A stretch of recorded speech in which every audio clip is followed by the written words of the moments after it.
সরকারের স্বাস্থ্য মন্ত্রণালয় তারা খুব দ্রুত গতিতে অতি তৎপরতার সাথে যদি এইটা মোকাবেলা না করেন তাহলে মহামারীতে পরিণত হবে, অনেক মানুষ মারা যাবে।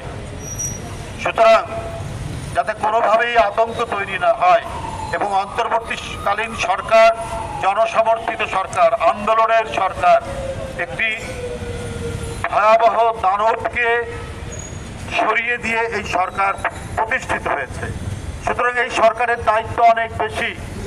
এবারে অতিমাত্রায় বৃষ্টি হচ্ছে, বৃষ্টির কারণে ডেঙ্গুর প্রকোপ বৃদ্ধি পেয়েছে।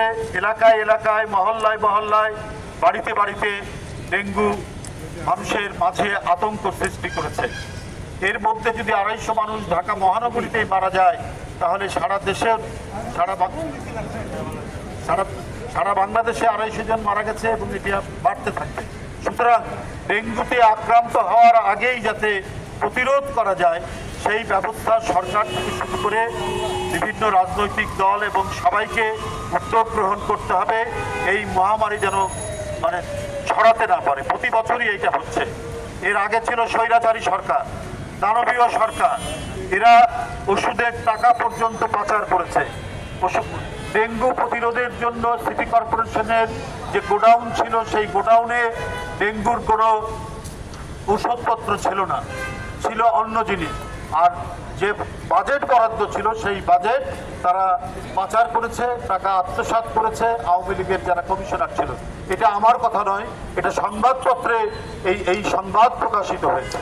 সুতরাং আমি মনে করি যে এই ছাত্র জনতার আন্দোলনে ছাত্র জনতা তারা বুকের রক্ত দিয়ে যে গণতন্ত্রের পথে গোটা জাতিকে হাঁটার সুযোগ দিয়েছে এবং সেই প্রকৃত গণতন্ত্র ফিরে আসার জন্য যে অন্তর্বর্তীকালীন সরকার তাদেরকে অতি দ্রুত এবং বড় ধরনের উদ্যোগ গ্রহণ না করলে পরে এলাকাবাসী, ঢাকাবাসী সহ সারা বাংলাদেশের মানুষের জীবন বিপন্ন হয়ে যাবে।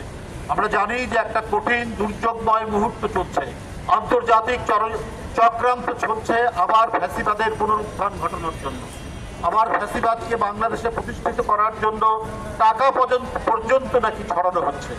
সংবাদপত্রে উঠেছে যে বিদেশি গোয়েন্দা সংস্থা প্রায় 200 কোটি টাকা বরাদ্দ করেছে বিভিন্ন প্রশাসনে ফ্যাসিবাদের পক্ষের লোকদেরকে বসানোর জন্য।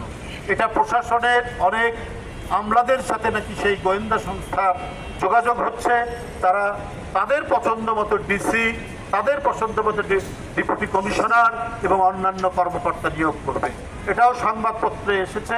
এটা অত্যন্ত বিপজ্জনক সংবাদ, এটা অত্যন্ত আতঙ্কজনক সংবাদ যে আবার যাতে এখন যতটুকু নিঃশ্বাস নেওয়া যাচ্ছে যে মুক্ত পরিবেশ তৈরি হচ্ছে, আমরা কথা বললে পরে পুলিশ, গোয়েন্দা পুলিশ এসে গ্রেপ্তার করছে না, এই যে পরিবেশ, এই পরিবেশকে নস্যাৎ করে আবার শেখ হাসিনার রাজত্ব কায়েম করে বাংলাদেশের জনগণের টাকা বিদেশে পাচার করা, লুট করা এবং যারা সত্য কথা বলবে তাদেরকে আয়না ঘরে নিয়ে যাওয়া অথবা তাদেরকে বিচার বহির্ভূত হত্যার শিকার করা অথবা তাদেরকে চিরদিনের জন্য অদৃশ্য করে দেওয়া, যে কর্মসূচিগুলো, যে ভয়াবহ কর্মসূচিগুলো এবং হিংস্র কর্মসূচিগুলো শেখ হাসিনা প্রায় 15-16 বছর ধরে করেছেন।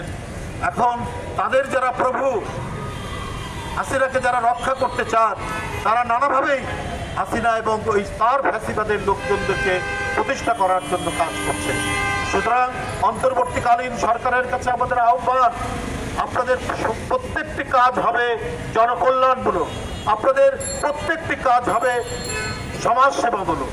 সুতরাং আপনারা যে সংস্কার করুন, যাই করুন, যে কয়দিন আপনারা আছে, জনগণ যেন বিপজ্জনক পরিস্থিতির মধ্যে না যায় সেইটা আপনাদেরকে দেখতে হবে, নাহলে জনসমর্থন আপনাদের থাকবে না। আজকে যদি শেখ হাসিনার আমলের চাইতে জিনিসপত্রের দাম, তরি তরকারি, আনাজপাতি দাম যদি বৃদ্ধি পায়, মানুষ তো আপনাদের প্রতি বিরাগ হবে, আপনাদের প্রতি অসন্তুষ্ট হবে।